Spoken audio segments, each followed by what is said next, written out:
Saudara Dewan Perwakilan Rakyat dan Komisi Pemilihan Umum resmi menyepakati peraturan KPU atau PKPU yang akan berlaku untuk Pilkada 2024. Namun untuk menuju kesepakatan itu sempat ada jalan terjal dalam rangka mengutak-atik peraturan. Tentu bukan hal yang mudah. Bahkan sempat pula membuat rakyat turun ke jalan untuk menyuarakan penolakan atas revisi Undang-Undang Pilkada di depan gedung DPR MPR RI di Senayan, Jakarta Pusat, Kamis 22 Agustus lalu.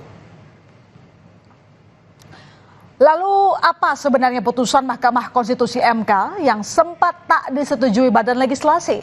Nah, MK memutuskan partai atau gabungan partai politik peserta pemilu bisa mengajukan calon kepala daerah meski tidak punya kursi DPRD.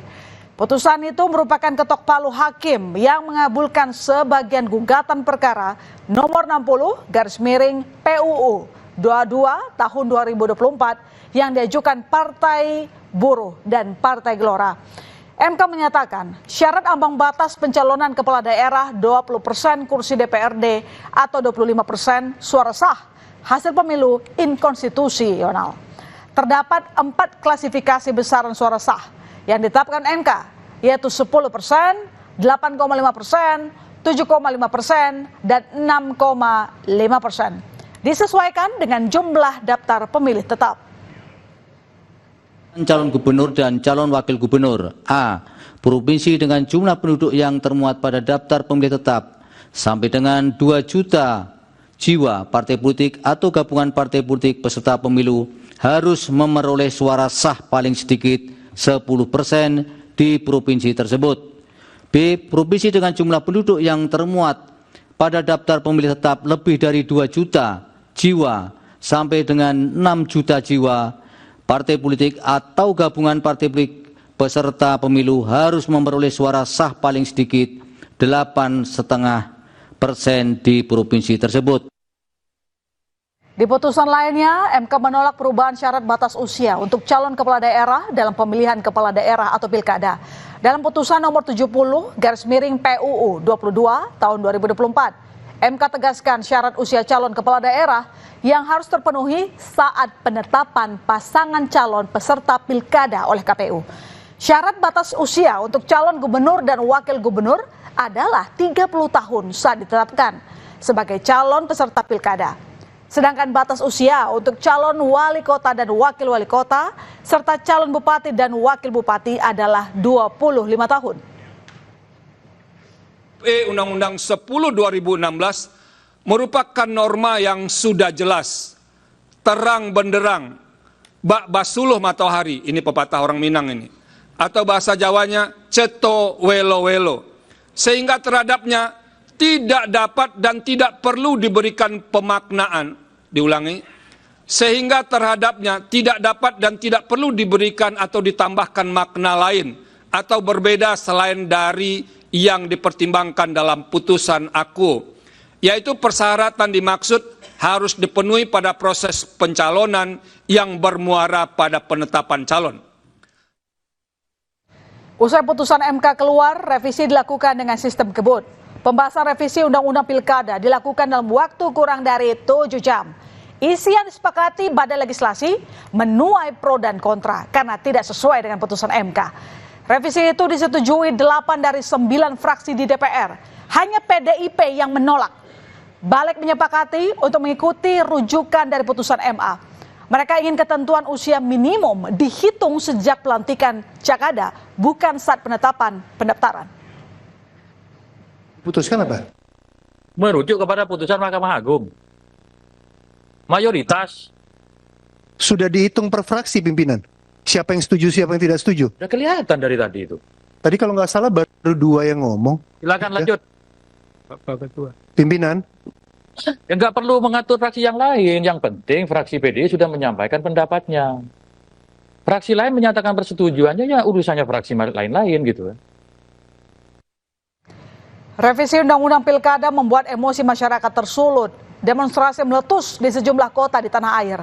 Salah satunya di sekitar gedung DPR sepanjang Kamis 22 Agustus pagi hingga malam. Ribuan masyarakat dari berbagai kalangan, mulai dari mahasiswa hingga selebritas, tumpah ruah di sekitar area vital nasional itu untuk menyuarakan penolakan terhadap revisi Undang-Undang Pilkada.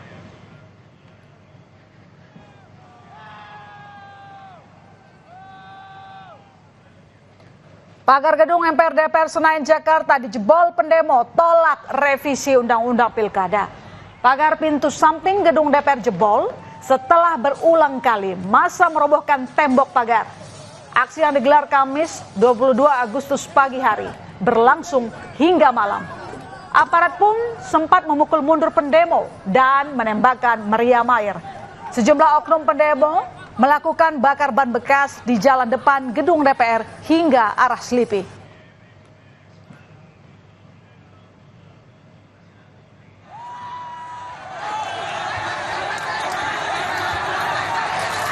Di Semarang, Jawa Tengah, mahasiswa pendemo menjebol pagar Balai Kota. Mereka menggugat dan mengecam DPR karena berupaya menganulir putusan MK mengenai syarat baru ambang batas pencalonan dan batas usia calon gubernur.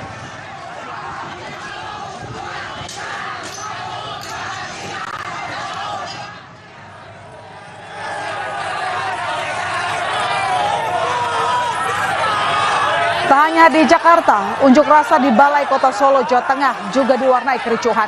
Saling dorong terjadi antara mahasiswa dan polisi yang berjaga di depan Balai Kota. Pendemo berupaya masuk ke Balai Kota untuk menyampaikan aspirasi.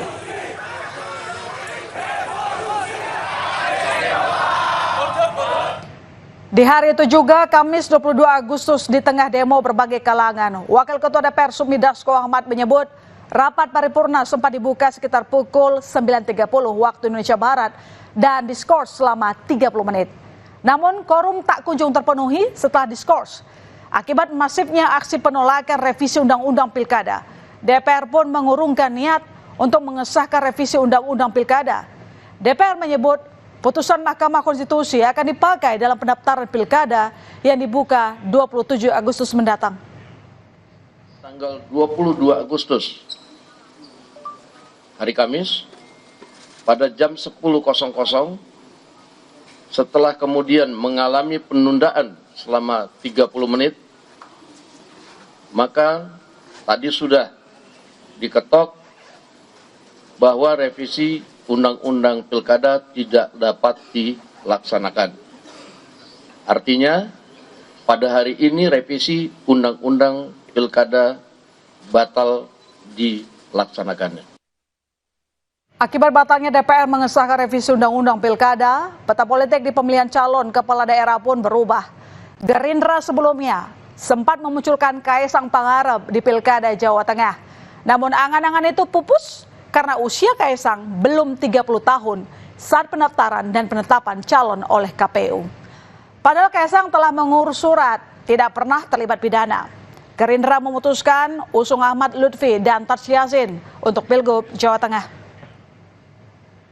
Doa restu kepada rekan-rekan dan masyarakat, kiranya nanti saya bisa bermanfaat untuk kita, masyarakat dan wilayah Jawa Tengah. Oke? Nanti pasangannya bukan Mas Kaisang seperti yang beredar sebelumnya? Bukan, Gus Yassin. Jadi Taj Yassin. Tidak ada alasan, itu kan masalah politik ya. Pertimbangannya apa, Pak? Tidak ada pertimbangan. Kan maunya santri.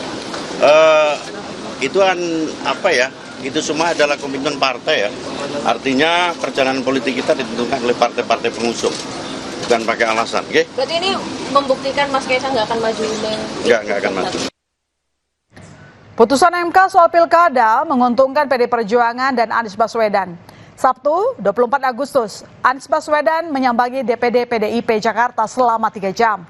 Anies menyebut tetap menunggu keputusan Ketua Umum PDIP soal pencalonan di Pilkada. Sementara Megawati mempertanyakan keseriusan Anies Baswedan dengan PDIP. Pilkada tentu kita obrolkan, tapi kita semua menunggu apa yang menjadi keputusan. Jadi tadi sama sekali kita tidak menyinggung tentang keputusan, langkah dan lain-lain, karena semuanya ada di DPP partai, di luar kewenangan. Aku bilang enak aja ya, ngapain gue suruh dukung Pak Anies? Dia bener nih, kalau mau sama PDI, kalau mau PDI jangan kayak gitu dong ya. Ya tinggal mau nggak nurut ya, lihat dong. Peraturan Komisi Pemilihan Umum atau PKPU Pilkada yang mengakomodasi 2 putusan MK akhirnya resmi berlaku. Revisi PKPU itu telah disetujui Komisi 2 DPR dalam rapat dengar pendapat kemarin dan diundangkan Kementerian Hukum dan HAM. Aturan tertuang dalam PKPU nomor 10 tahun 2024 tentang perubahan atas PKPU nomor 8 tahun 2024 tentang pencalonan gubernur dan wakil gubernur, bupati dan wakil bupati, serta wali kota dan wakil wali kota. Aturan KPU tersebut telah ditandatangani oleh Ketua KPU dan telah diundangkan, kini sedang dalam tahap proses publikasi di website Jaringan Dokumentasi dan Informasi Hukum KPU RI.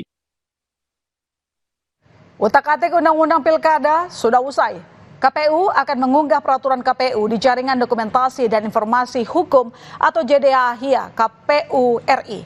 Kini publik tengah memantau siapa saja calon kepala daerah yang diusung parpol, salah satunya di Jakarta.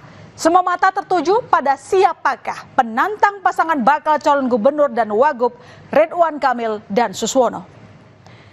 Saudara, usai jeda informasi berikutnya di berita utama, laga sepak bola antar RW ricuh, penonton bahkan saling dorong hingga adu jotos. Selengkapnya tetap di berita utama.